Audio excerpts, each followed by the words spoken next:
Okay, today I'm here in Almeria with my good friend Alejandro, who has a company here in Spain, helping people with their tax, their accounts and residency and all the paperwork you need when you first move to Spain.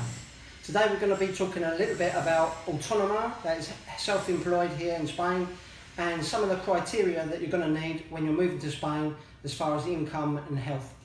Hi Alejandro. Hello, hi. Very good, thank you.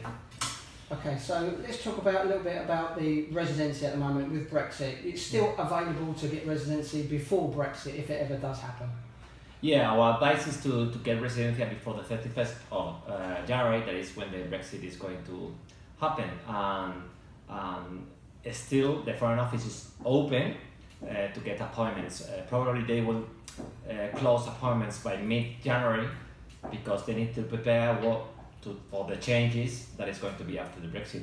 But up to date, before Christmas, we can get residency, yes. Okay, and so one of the other questions a lot of people are confused about is how much money do you need to show and where is the money in England or Spain to get residency now? Right, so to get residency, you basically need three things. The first thing that you need is the money. You need to prove that you have enough earnings, enough income or savings that can make your life easy and not to assist to local services in Spain. The amount that is required is 5,500 per person in your bank account, and the bank account can be in Spain or in the UK, no matter where it is. Or if you have income, like a pension or salary, that commits that figure, that's also valid. Or if you have a rental in the UK or in Spain that gives you more than that amount, is enough. At the end, what we need is that you prove that you are going to make your life with your money and not with the social services of Spain. That's the first thing. The second thing that you need is healthcare. We need that you have assistance. You can have it privately through our insurance or healthcare through the public system. That to get that you have to commit some requirements like being a pensionist. And the third requirement is, of course, that you have a house. We need a place where you are registered and that you live there. It's not necessary to have the ownership. You don't need to own it. You can rent it. Or it could be from someone else, family or whoever, but you need an address where you are registered at your local town hall. These are the three things: the money, so healthcare, and the house or the place where you live. So the recommended amount is €5,500. Correct. There's lots of people saying they're paying a lot more, but it's recommended that you should pay €5,500 per person. Yeah, it's the minimum. I mean, you can have more, but this doesn't mean that you need to pay someone. It's that you need to have that money in your bank account. It's yours. The money is and should remain yours. You shouldn't give it to anyone else. You have to keep it in your bank account or with your wife's account, and it should be there. Or in the UK. The only difference between having the money in Spain or in the UK is that if it's there in the UK, we need to translate into Spanish because everything in Spain must be shown in Spanish because it's our language. So if it's in the UK or in somewhere else, we need to translate into Spanish. Right, thank you.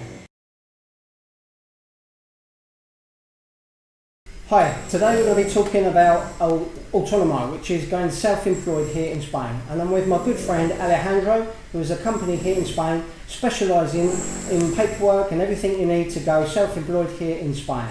Hi Alejandro, can you just talk to us a little bit about self-employed? What do people need when they first come here, and can they start as self-employed from day one when they're here? Yes, in Spain, the easiest way to start a business is being self-employed. We call it autónomo. It's like the Spanish way of calling that. And the only thing that you will need to start a business is to have an NI. And the NI can be asked before asking or starting the process of registering as autónomo. There is nothing else. You don't need to prove that you live here, that you in fact you have other business or anything like that, or money in your bank account. Nothing. We just need personal details and an NI. And as I said, if you don't have an NI because you are newbie, you are just arrived, we can ask the tax office to provide an NI so you can start as an autonomous. Yes. So you don't need any proof of any money in a bank account, any paperwork for any buildings or anything that you own here or renting. You can start off as classed as a new business. Yes, if it's a normal business that you don't need to be registered in any association or anything like that, like an architect or a solicitor that needs to be registered. If it's not a normal business, you can open from the day one. You don't need to have an address. Well, of course we need an address. It's where you are going to receive your letters, but it can be your office or your home. No, So as far as if you go self-employed here, then you'll be covered for the health cover as well, included in your monthly payments, and we can now defer those payments, starting off at a reduced rate for the first year. Can you just talk about that a little bit? Yes, the good thing now to start a business is that there is a reduction in the what we call autonomo. The autonomo is the payment that we do to the social security, to the healthcare system to maintain the system. And it's also giving you the right for a future pension if you commit other requirements. So this amount is a monthly amount that you have to pay to this healthcare system.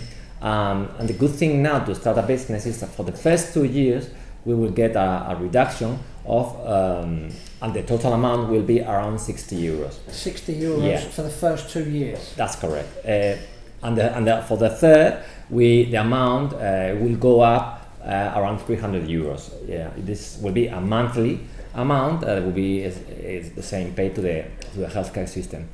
But if for any reason after these 2 years you decide not to continue, or before that, you don't have to pay anything back to the system. It's a reduction that is supported by the government, and this is to encourage people to start as self-employed. If there is another requirement, it's that you haven't been as an autonomous before in the last 2 years, to avoid people stopping, and then starting again. So if you haven't been as an autonomous in the last 2 years and you want to start because you are newbie or you live here but you never had a business before in the last 2 years again, you can have this reduction in the amount that you pay. Okay, and the health cover, if you go self-employed, will include your children, and your wife will be covered if the main breadwinner is self-employed. Is that correct? Correct. With this payment that you do monthly, you have the right to go to hospital and to get free healthcare in case you need something. But the good thing also is that if you have a family, children, or a wife or a husband, you have the right for the family to get the same rights as the person that is autonomous. So at the end, the whole family will be covered with a free healthcare.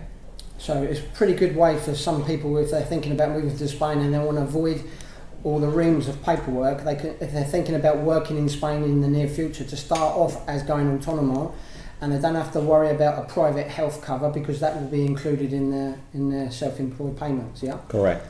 And the good thing also is for those that are not committing the requirements of the residencia, if you become autonomous because you are going to start a business, you will get the residency, the legal residency in Spain without any other requirement. Because starting a business, they consider that you will, in theory, have the money not to live from the social services, and you have access to the healthcare. So you and your family will get the right to get this residential legal residence in the moment you start as autonomous, self-employed. Brilliant, great. Okay, I think that's cleared up a lot of questions. Okay, there's 3 more videos that I've done with Alejandro, who is also the Honorary British Consulate here in Spain. And if you want to check out those videos on pensions and tax and other requirements, just click the link below this video now. Thanks for watching.